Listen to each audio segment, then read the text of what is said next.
The well of defiance. I never imagined that refusing to connect to the HOA's overpriced water supply would turn me into a target. But I learned the hard way that defying their control came at a cost, one I could have never anticipated. The moment I stepped onto my land that morning, expecting to draw fresh, cold water from my farm well, I felt my stomach drop. A sickening layer of hardened gray concrete sealed it shut. It was a brutal, irreversible violation of everything I had built.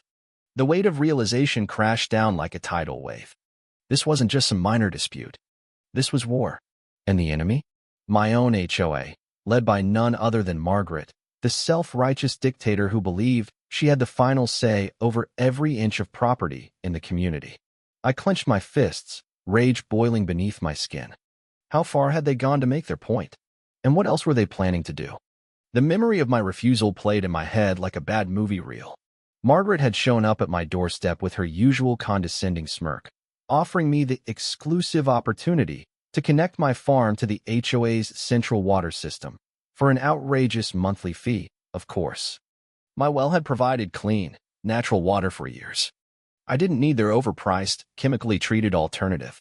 I turned her down, polite but firm, and I could see the twitch in her eye, the barely contained frustration at my refusal to comply.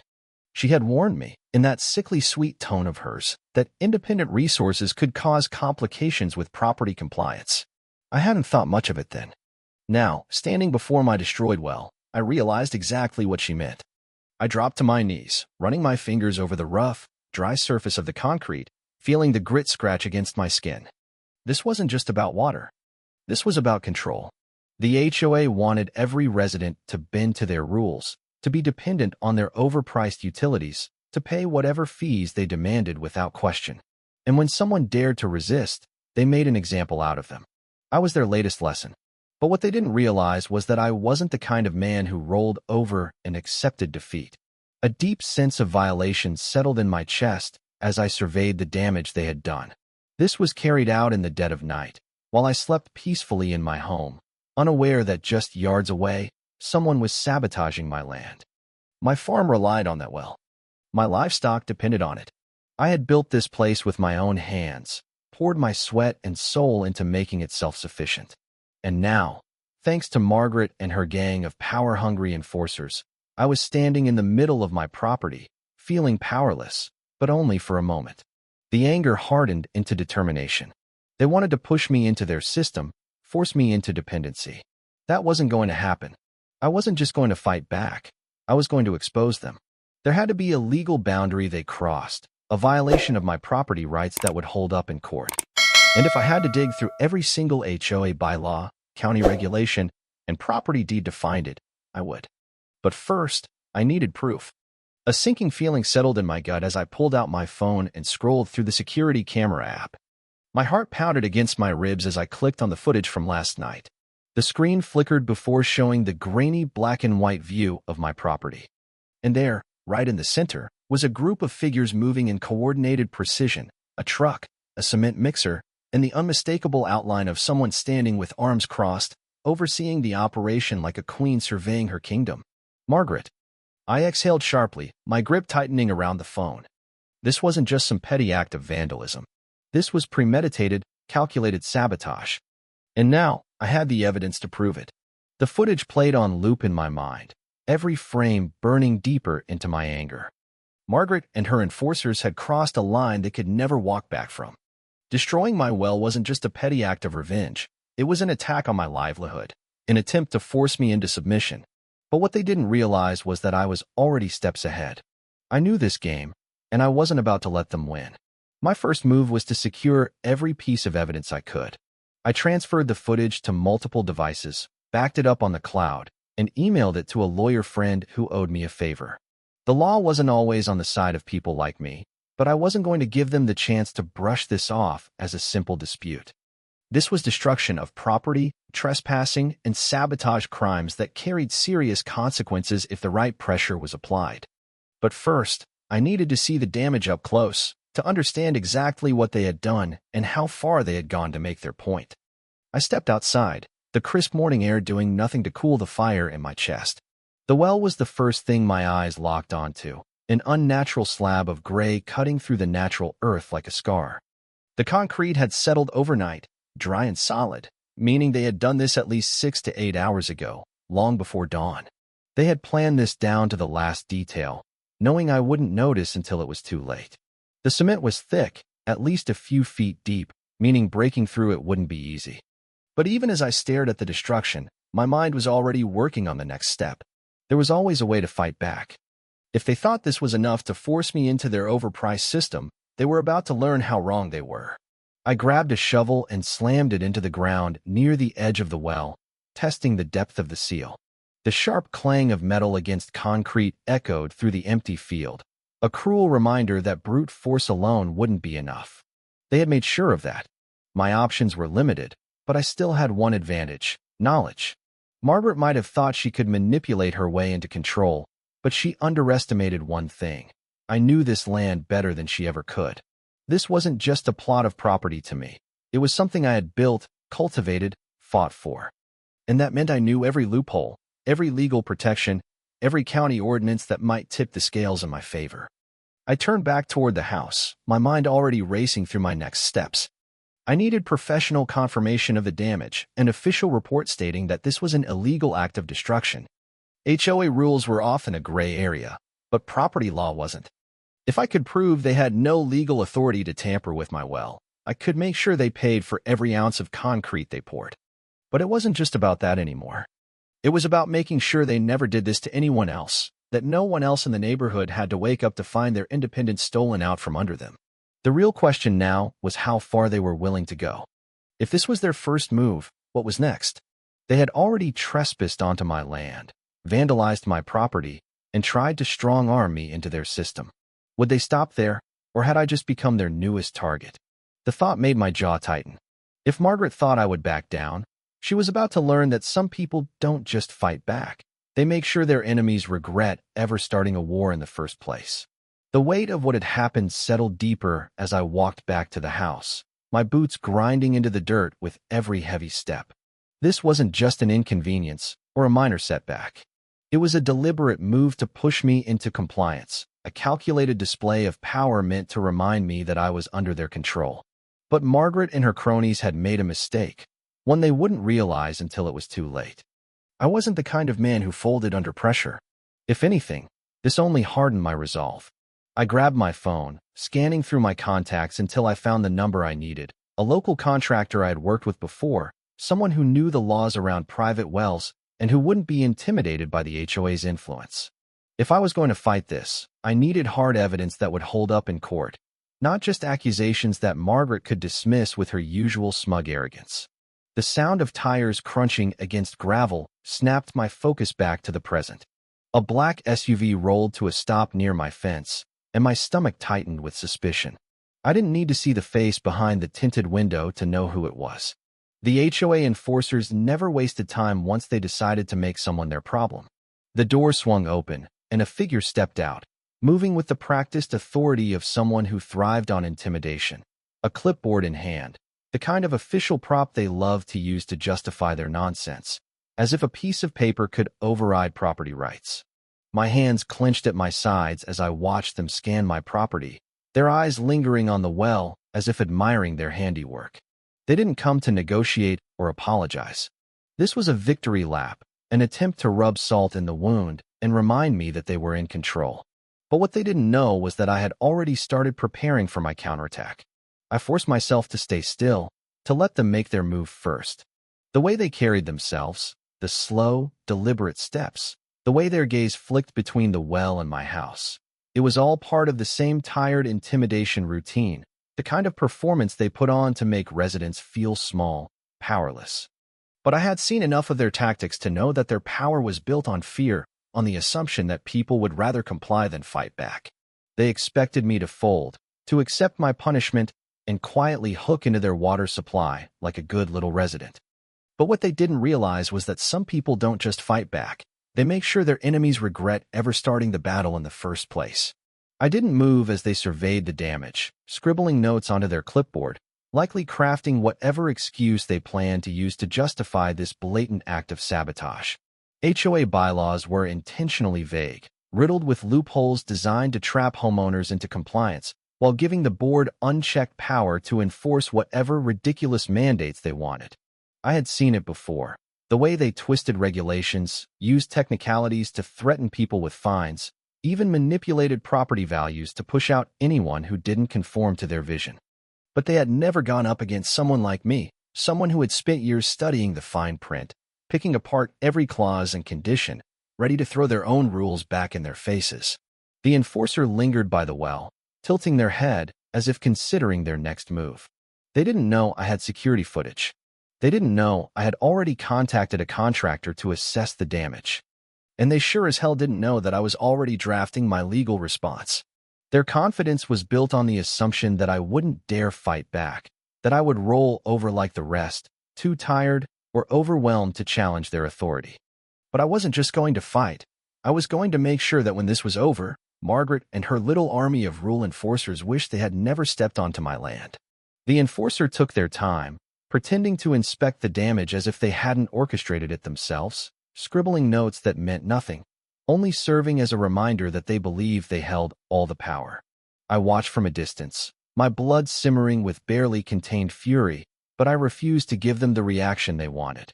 This wasn't just about their control over my well. It was about setting an example, proving that anyone who defied them would pay the price. Margaret had likely sent them here to gauge my response, to see if I would storm out, demand answers, give them a reason to paint me as the aggressive, unreasonable one in the eyes of the community. But I knew better. I had already started setting my own pieces in place, and soon they would realize they had pushed the wrong man too far. The enforcer lingered a few moments longer before finally turning back toward the SUV, their job complete for now, satisfied that their message had been delivered. I stayed still as they drove off, my mind racing with the weight of what needed to be done next. The evidence was solid. The security footage was undeniable proof of their trespassing, their deliberate sabotage. And I had already contacted an expert to document the damage. But that wasn't enough. I needed to hit them where it hurt, not just legally, but publicly. The HOA thrived on maintaining a facade of order, of legitimacy. They relied on residents being too intimidated or too exhausted to fight back. If I wanted to make a real impact, I needed to turn their own tactics against them, expose them in a way they couldn't ignore or brush under the rug. I walked back toward the well, the dry, lifeless concrete a sickening reminder of how far they were willing to go to enforce their control. But as much as it angered me, it also fueled my resolve. I wasn't just going to dig another well or find a workaround. That would be too easy, too much like a surrender. No, I was going to make them undo what they had done, make them sweat under the weight of their own corruption. And I knew exactly how to do it. The first step was making sure the authorities got involved, not just with a simple complaint, but with a documented case of property destruction. The second step was exposure, taking the fight beyond their carefully controlled HOA meetings, beyond the rigged complaint process they had weaponized against homeowners. I needed the entire neighborhood to see what they had done, to make sure Margaret's reign of control cracked under the weight of her own arrogance. I spent the next few hours gathering everything I needed, organizing my case down to the last detail. Every clip of footage was categorized, showing each stage of their crime, from the moment they rolled onto my land to the last drop of concrete sealing my well shut. The legal paperwork was already in motion. My contractor had agreed to provide a professional assessment of the damage, and I had begun drafting an official complaint to the county. But that was just the beginning. The real fight was about to start. And if Margaret thought she could silence me with a slab of concrete and a veiled threat, she was about to learn just how wrong she was. By the next morning, the wheels were already in motion, and I could feel the weight of what was coming, a storm building just beneath the surface. The legal complaint had been filed, the evidence secured, and the contractor's official report confirmed what I already knew. This wasn't just vandalism. It was a calculated act of destruction, one that violated multiple property laws. But I wasn't naive enough to think that filing a complaint would be enough to make the HOA back down. Margaret and her board thrived on bureaucracy, hiding behind technicalities and twisting rules in their favor. If I wanted justice, I needed to make sure they had nowhere to hide. So I took the next step, the one they wouldn't see coming. I compiled everything, every document, every video, every legal code they had violated. And I made it public, a detailed, indisputable account of what they had done, posted everywhere. Social media, local news tip lines, community forums, anywhere that would shine a light on their corruption. And I knew it was working the moment I saw the first ripple of panic spread. Within hours, my phone was buzzing nonstop. Messages poured in from neighbors, some horrified, some hesitant, some whispering their own stories of harassment and intimidation. People who had been too afraid to speak up were suddenly finding their voices, realizing they weren't alone in their struggles against the HOA's suffocating grip. And that was exactly what Margaret feared the most. Control only worked when people believed they were powerless, when they thought they had no choice but to comply. But now, with undeniable proof of what had been done to me, the carefully constructed illusion of authority was beginning to crack.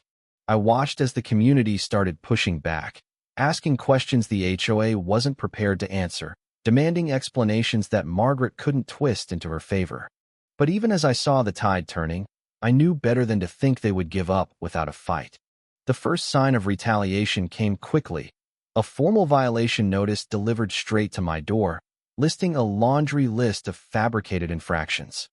Margaret was scrambling, trying to reassert control, trying to paint me as the problem. But she didn't realize I had anticipated this move.